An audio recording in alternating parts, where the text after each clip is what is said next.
desde Canarias, que además tiene la presidencia de las regiones ultraperiféricas, y además con la cuestión también importante, no baladí, de que España va a asumir la presidencia de la Unión Europea en esos próximos meses a final de año. Sí. Con lo cual, quiero decir que independientemente del tiempo que le quede, que no son desde luego los minutos de la basura ni los de descuento, sino al contrario, para Canarias es muy importante. Desde luego, sobre todo esperemos que Héctor lleve a Bruselas, junto con el presidente del Gobierno de España, pues la importancia que tiene para Canarias la conectividad aérea. Poner un impuesto al queroseno ya sabemos las consecuencias que puede traer. Si ya Canarias sigue siendo un destino poco competitivo en precios de plazas aéreas, podemos ver el problema que vamos a tener si este impuesto al queroseno se lleva a cabo. Deberíamos de tener en cuenta no solo la ultraperiferia de Canarias, sino además que no tenemos otra posibilidad de conexión con el continente, solamente aéreo.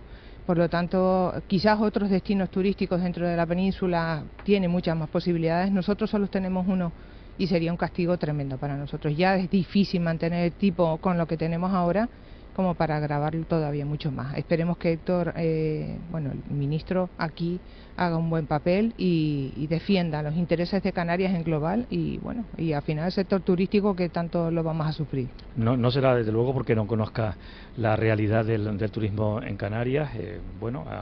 Ha estado al frente también de Tour España, que es una empresa pública que gestiona pues todo lo que tiene que ver con campañas y todo lo demás a nivel nacional, obviamente, pero es que además fue concejal del Ayuntamiento de Guía de Isora, por lo tanto no es sospechoso de no conocer desde luego el sur de Tenerife y su realidad, por decir solamente el sur de Tenerife, pero que conoce toda la realidad del archipiélago canario. Eso es una ventaja. Bueno, vamos a hablar de las previsiones que se tienen desde el punto de vista empresarial de cara a esta Semana Santa, fundamentalmente en Tenerife, donde se encuentra la mayor parte una gran parte de su línea de negocio.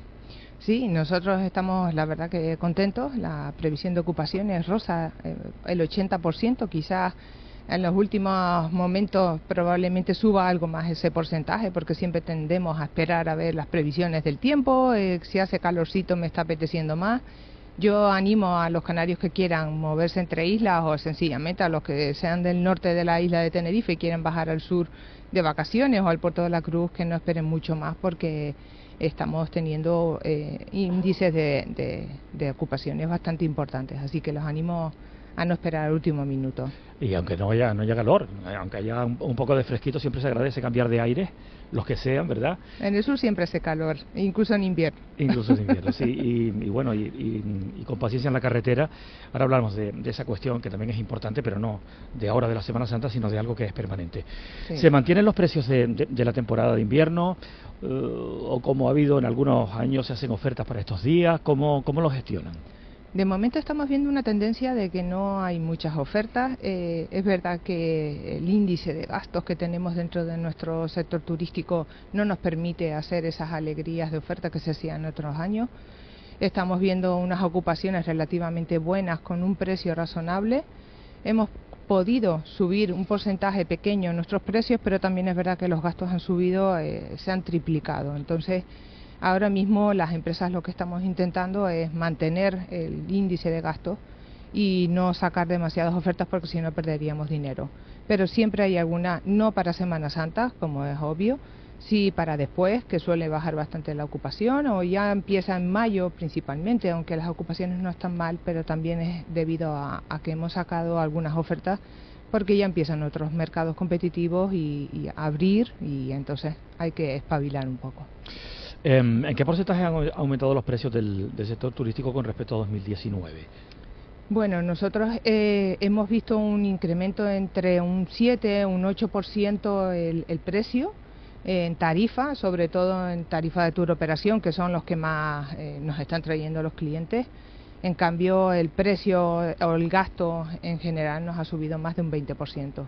Eso significa que al final no estamos repercutiendo en el precio final de la cama el gasto total que nos ha subido. Pero bueno, es que tampoco podemos hacerlo, porque los aviones nos están costando carísimo y los tour operadores nos dicen que nos sacan del mercado si seguimos subiendo precios, porque hay otros mercados que son mucho más económicos y también ofrecen sol y playa. Entonces nosotros estamos siempre hablando de las bonanzas de Canarias, hablando de las bonanzas del sur de Tenerife, del norte y de toda nuestra isla y el resto de las islas de la capital de Santa Cruz y Tenerife, pero sí que los turoperadores ya nos han advertido, no podemos soportar mucho más precio porque los clientes no van a ir a Canarias, entonces claro, elegirán otro destino. Hay que hacer equilibrismo, claro, porque hasta marzo no hay preocupaciones de ese tipo, es decir, porque hay casi, no vamos a decir un monopolio, pero es verdad que Canarias es referencia en toda Europa como destino turístico de esa estación. Claro, luego los problemas empiezan a partir del 1 de abril, a partir justamente en este caso de la Semana Santa, exacto, que es cuando ya baja la temporada de invierno y empiezas a competir con el resto. A lo mejor abril no es el mes más indicado, pero efectivamente a partir de la segunda quincena de mayo, entiendo, y por supuesto el mes de junio, julio, y ahí hay que empezar a hacer malabarismos con los precios. ¿Cómo se hace esto? ¿Cómo se gestiona? ¿Se está siempre mirando de reojo lo que hacen los competidores? Turquía, Grecia, se hace de esa manera y se van cambiando los precios a medida que se va mirando lo que hace el rival, o cómo es esto? Bueno, por supuesto que estamos siempre pendientes de los mercados que son competidores por tradición. Este año estamos viendo una Turquía que ha estado bastante tocada, por desgracia, por el terremoto que han sufrido, y estamos viendo que el invierno no nos ha afectado tanto, aunque suele afectarnos algo, pero el verano van a venir a tope. Grecia está despuntando de forma importante, pero no hace falta salir fuera de España. Es que ya tenemos buen tiempo en la zona del Levante, ya tenemos buen tiempo en las islas de Mallorca, Ibiza, Menorca, todas estas van a ser muy competitivas, sobre todo porque están alargando las temporadas. Antes eran 6 meses cerrados, 6 meses abiertos, ahora estamos viendo cómo se abre este mercado muchísimo antes. Desde Semana Santa ya abren y si cierran en octubre, noviembre. Por lo tanto, ¿nosotros cómo lo hacemos? Pues a previsiones. Si a 2 meses vemos que nos va a fallar la última quincena del mes de junio, pues empezamos a contactar con los turoperadores y a hacer alguna oferta puntual o ofertas en nuestras páginas web para residentes canarios. Ya tenemos descuento fijo, siempre establecido, pero quizás reforzamos un poquito más o damos algunos plus, como puede ser por check-out late, que nosotros decimos que es poder salir tarde el último día de estancia, o determinadas ofertas para niños, que a veces en la época no escolar, pues los padres, ofertas para niños siempre es mucho más atractivo que no tenerla. Entonces empezamos a reaccionar quizás con 2 meses, 3 meses antes, para poder llegar a tiempo en esa época, y sobre todo ahora que tenemos una plantilla fija bastante elevada y no podemos permitirnos bajar el nivel de ocupación, porque si no nos veríamos con gente que no tendría nada que hacer, o tendríamos que dar vacaciones, o tendríamos un montón de gente que tenemos que pagar las nóminas, pero no tenemos trabajo para ellos, así que hay que espabilar con unos meses antes. Bueno, pues eso es una buena respuesta, ¿no? El tratar de mantener siempre un cierto nivel de ocupación en los hoteles y no relajarse tanto en los meses, digamos, valle, ¿no? Para llegar a esta Semana Santa, en la que se prevé un 80% de ocupación en Tenerife, son datos similares en la provincia de Las Palmas. Ya se ha dado prácticamente, se ha tenido que llegar, ¿no?, a superar esa temporada de invierno que ya está prácticamente terminada. ¿Qué balance hace del invierno que tan negro se pintó sobre el mes de septiembre, octubre? Se decía que la que venía no venía encima, y al final, pues en fin, díganos, bueno, cuéntenos. Pues el invierno, pues para nosotros, y creo que coincidimos todos los hoteleros, ha sido una sorpresa. Esperábamos efectivamente, y sobre todo cómo empezó el año, que empezó bastante incertidumbre, con muchísimo miedo, pues guerras, inflación, subida de precios en todos los servicios que teníamos que recibir, energía, etcétera.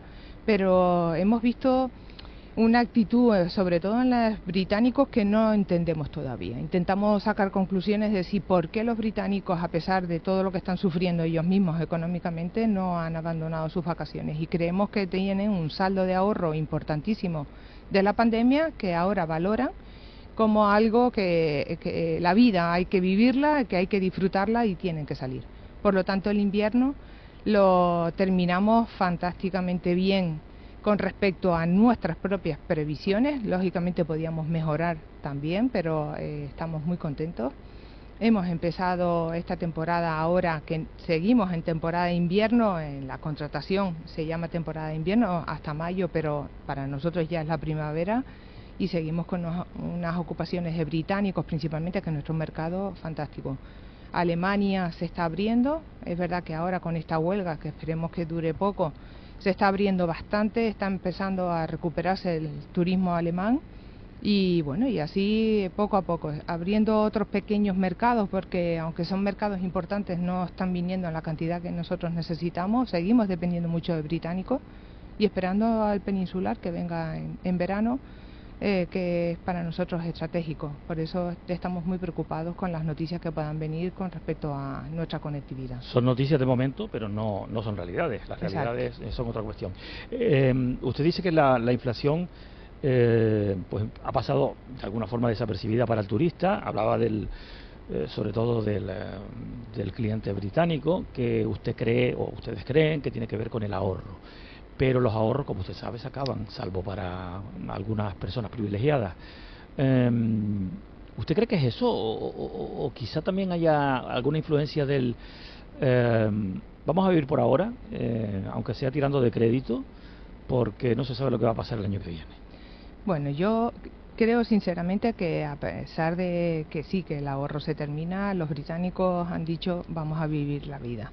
Vienen consumiendo lo que no consumían antes, bebiendo lo que no bebían antes, me refiero, pues antes pedían unas bebidas mucho más económicas, ahora vienen pidiendo bebidas mucho más caras, vienen pidiendo habitaciones de mejor calidad o incluso ocupaciones en hoteles de mejor calidad, y tengo la sensación, y sobre todo es un turismo de unas edades medias, altas, que ya se puede considerar gente o jubilada o gente, bueno, de los 50 para arriba, que tienen claro que ahorrar está bien, pero que van a vivir la vida. ¿No teme que esto, porque hay un sentimiento empresarial con esta cuestión, sí, y bueno, también político, ¿no? Que esto sea una burbuja y que un día sí, se pinche? Sí, por eso tenemos que estar previendo ya y preparándonos para un futuro que no tenemos previsto. Es decir, tenemos que ya tener políticas efectivas de acción, incluso de inversión en el sector turístico que ayude en caso de que pinchemos con un mercado tan importante como es el británico para nosotros y sobre todo también el alemán. Y ahí tenemos que tener campañas de promoción exterior muchísimo más potentes. Canarias tiene que tener mejor conectividad. Tenemos que estar más conectados con nuestra península, pero también con el resto de los mercados. Ahora mismo solo los turoperadores traen turismo en sus aviones, igual que los traen a Canarias y a Tenerife Sur. Mañana deciden desviar los aviones a Turquía o a Grecia y no hay nadie que los pare, porque ellos no tienen un compromiso con nosotros mientras nosotros sigamos siendo competitivos, con buenos establecimientos.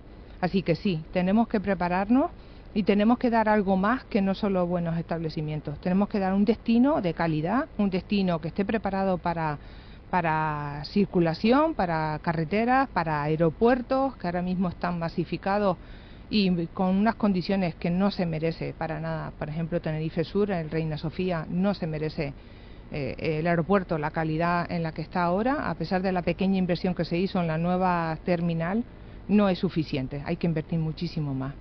Así que todavía llevamos años diciendo lo mismo, llevamos años esperando esa reacción y no hay.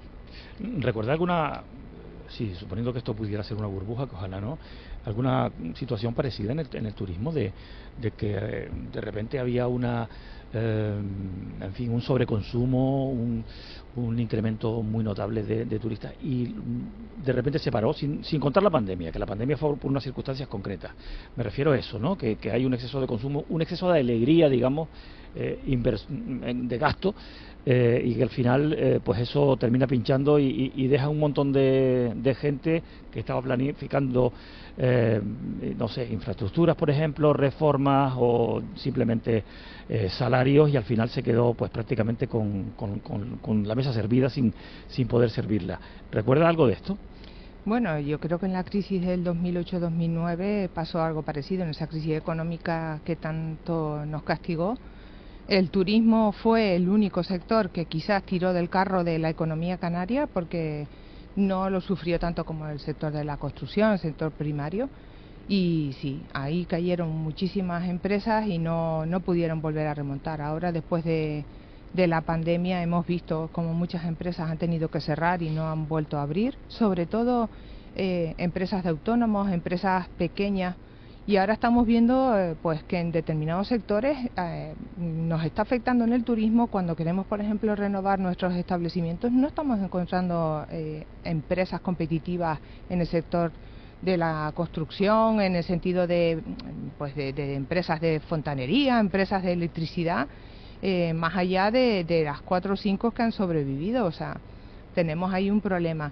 Tenemos que incentivar estos sectores para que también el sector turístico sea más competitivo. Pero yo creo que para Canarias será siempre el sector matriz, siempre será el motor de nuestra economía, el turismo, de forma directa e indirecta. Por eso tenemos que cuidarlo y por eso tenemos que obviar todos estos comentarios que a veces creen que todos los males de Canarias vienen por culpa del turismo. Y a mí me da muchísima pena porque somos muchos los que nos dedicamos a esto con un amor y una pasión tremenda, y además somos conscientes de la importancia que tiene y tenemos que cambiar ese concepto en la sociedad canaria, que el turismo es bueno, el turismo nos da vida, nos da economía, nos mantiene y mantiene a muchos de los otros sectores también. Por suerte o por desgracia, pero yo creo que por suerte somos afortunadas y en esto también lo somos. Bueno, estamos a 10 minutos de las 10 de la mañana con Victoria López, presidenta del Grupo Fedola. Estamos hablando de turismo fundamentalmente. Ahora viene una época valle, usted lo ha comentado, tienen todas las esperanzas puestas en el turismo británico, pero también en el peninsular, en el alemán, incluso los clientes insulares. Le pregunto por la clientela canaria y esa forma de apostar, lo decía antes, de la Consejería de Turismo, porque se consuma en Canarias en esta Semana Santa. Independientemente de que los canarios sepamos perfectamente dónde están los sitios donde ir, ¿le parece un acierto la campaña de la Consejería? Hombre, yo no diría mucho que los canarios sabemos los sitios donde ir. Yo creo que nosotros no conocemos lo suficiente en nuestra propia tierra. A veces cogemos aviones y vamos lejos para conocer un país, una cultura y además museos y de todo. Y luego en Canarias no sabemos dónde están muchos de los municipios de las otras islas que no residimos. Así que claro que sí, por supuesto. Es más, creo que Canarias, muchos pagan muchísimo dinero para venir de vacaciones a Canarias, no solo por sol y playa, sino también por ver naturaleza, cultura, deporte, etcétera. Y nosotros, entre comillas, no lo valoramos y nos vamos a otros sitios valorándolo mucho más. Así que primero vamos a conocer Canario, conoce tu tierra, no era el eslogan, sí. Y podemos presumir de nuestra propia tierra. Además, yo me considero que conozco mucho de Canarias, pero no lo suficiente, y soy muy asidua a moverme entre islas en mis vacaciones, mucho más que salir fuera, la verdad que sí. Bueno, ahora en vez de Canario conoce tu tierra, se habla de planazo, ¿no? De planazo para Semana Santa. Bueno, pues cambiamos de asunto, y usted hablaba antes de la preocupación que hay por la cuestión de poner en marcha las infraestructuras, hablaba del aeropuerto Reina Sofía, el del sur de la isla de Tenerife, pero yo le pregunto por algo que debería ser más básico, pero que es un grave problema. ¿Cómo está afrontando el sector empresarial y hotelero la falta de vivienda en las zonas turísticas? Se lo digo a la hora de buscar personal para contratar, no solamente fuera de la isla, sino también dentro de la isla de Tenerife. Pues ¿cómo lo vamos a afrontar? Nosotros estamos pidiendo hace mucho tiempo regulación de las viviendas vacacionales. No le echo la culpa a las viviendas vacacionales que están legalizadas y están controladas, no le echo la culpa. Cada uno es libre y ese mercado existe y hay que dar servicio. Sí le echo la culpa a las que no son legales, y todavía en Tenerife, en la provincia de Santa Cruz de Tenerife, hay más de 4.000 viviendas que no están legalizadas y están funcionando como vivienda vacacional. Eso es una labor que todavía las administraciones tienen en su agenda y que tienen que poner manos a la obra. Nos está afectando en que la gente no quiere desplazarse a trabajar, pero no solamente por la falta de vivienda. La mayoría de nuestros trabajadores viven en un radio de 25 kilómetros con respecto a su puesto de trabajo. El problema está sobre todo en las colas que se hacen en la autopista para llegar a su puesto de trabajo.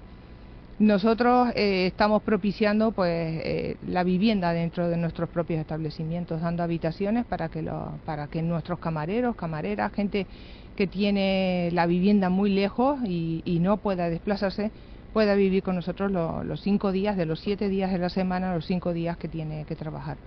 Y es la solución que le estamos dando, no encontramos otra. No podemos hacerle un edificio de viviendas y darle vivienda a nuestros trabajadores, no hay parcelas que sean competitivas en precios donde tú puedas hacer viviendas sociales, eso lo tiene que hacer la Administración y tiene que propiciar la legalización de todas esas viviendas vacacionales que ahora mismo están sin control y que además generan bastante problemas y mucha preocupación en el sector turístico. Sí, pero aunque se legalicen esas 4.000 viviendas vacacionales, el problema no se soluciona. Es decir, es ingente la cantidad que se necesita para poder operar y trabajar en el sur de Tenerife, en el sur de Gran Canaria. Lo digo por buscar las distancias mayores y donde hay mayor volumen de, digamos, de sector turístico y no se resuelve de esa manera, con viviendas, por mucho que el gobierno esté promoviendo viviendas públicas, pues todavía, primero que esto lleva un tiempo, quizá habría que plantear otro tipo de, en fin, de normativas, de limitaciones a la hora de la venta de viviendas. Eso se viene demandando desde algunos sectores políticos, también desde algunos sectores sociales, que se prohíba, por ejemplo, o se limite la venta a ciudadanos extranjeros. ¿Usted cómo vería la posibilidad de legislar en ese sentido? Yo no lo veo. Yo no creo que poner límites a la venta de viviendas a ciudadanos extranjeros, pues yo la verdad que no lo defiendo. Yo lo que defiendo es que se crea muchas más promociones, que se construyan muchas más viviendas en el sur de Tenerife.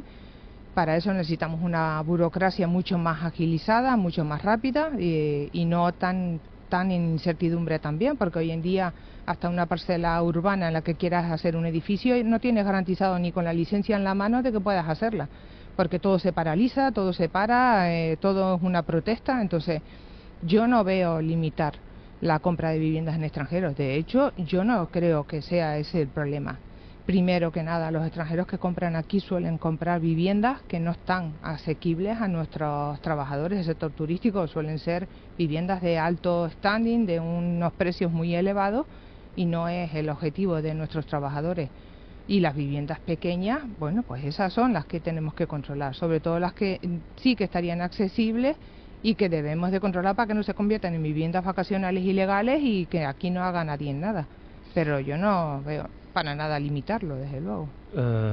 ¿Todavía queda espacio donde construir en el sur de Tenerife? Sí queda muchísimo espacio donde construir. La cuestión es qué empresa de construcción es valiente para comprar, promover y arriesgarse a construir y que se lo paren en 2 días, pues porque sí. Porque hay una denuncia. Bueno, si se han paralizado obras en la autopista por denuncias de un simple vecino y han estado paralizadas casi 2 años. Entonces, ¿cómo te puedes arriesgar una empresa cuando compra algo y la construye para sacar negocio y no financiarse a base de estar años esperando a que le den el permiso para por ejemplo, las cédulas de habitabilidad para tener la energía y poder venderlo? Es decir, hay que agilizar la burocracia y mejorar muchísimos aspectos de estos que no nos están dejando avanzar. Y luego está la posibilidad de rehabilitar zonas deterioradas. Yo me estoy acordando ahora mismo de la zona de Tembel, por ejemplo, ahí cerca al lado de las Galletas. ¿Qué posibilidades hay de que este tipo de recintos que en su día fueron orgullo de la isla de Tenerife, del sur de Tenerife, y que se encuentran deteriorados desde hace mucho tiempo y que quizá habría que intentar recuperar, por muy difícil que sea? Ya sé que hay muchos propietarios y ese ha ido a estar muchas veces el problema, ¿no? No hay un solo propietario, entonces negociar es complicado. Ustedes lo dan por perdido, esta zona y cualquier otra. He puesto esta como ejemplo porque la conozco muy bien. Hombre, yo no doy por perdido nunca nada. La cuestión es la parte económica. Al final, un empresario cuando quiere invertir en el lugar que más rentabilidad le dé. Invertir en Tembel tiene que hacerlo las administraciones públicas. Esas calles, esas plazas que tenían, esas aceras que están todas estropeadas, Eso lo tiene que hacer la administración pública, es el ayuntamiento quien tiene que hacerlo. Y animo a que se invierta en el sector turístico para mejorar nuestra percepción por parte de los clientes. Ahí tenemos un trabajo enorme por hacer. Y también ha hablado usted de las carreteras, el gran problema del colapso permanente que hay, que incluso impide a trabajadores poder llegar a tiempo a su puesto de trabajo. Le pregunto por el tren como solución, naturalmente a largo plazo. Yo creo que el tren no va a ser ninguna solución, creo que tenemos que quitar coches de la carretera, para eso el sector turístico está promoviendo, desde Azotel estamos promoviendo un proyecto muy ambicioso de movilidad de los trabajadores del sector turístico, que estamos trabajando en ello ahora de forma muy seria y lo vamos a promover y a ejecutar, a ver, sobre todo ahora un proyecto piloto, y si funciona vamos a ser un gran ejemplo a nivel de España, pero hay que quitar coches de la carretera. Y sobre todo hay que mejorar las infraestructuras viarias, que vamos, como están de mal mantenidas, con baches, está bastante. Y sobre todo los turistas cuando vengan. Ahora tenemos, y quiero dejar resaltado que vamos a tener el Congreso de OTREC, que es el congreso más importante a nivel europeo de todas las asociaciones de hoteleros de Europa, y lo vamos a tener en el sur de la isla por primera vez en Tenerife. Esto es una gran oportunidad de mostrar a Europa lo buenos que somos como destino turístico. ¿Cuándo va a ser? Que nos quedan 10 segundos. A finales de la última semana de abril, el 27, 28 y 29 de abril. Y yo digo a las administraciones, aprovechemos esto para mejorar lo que podamos mejorar y sobre todo mostrar lo mejor que tenemos, que es nuestro turismo. Con eso nos quedamos. Victoria López, presidenta del Grupo Feola. Gracias por venir a la Radio Pública. Gracias, feliz día.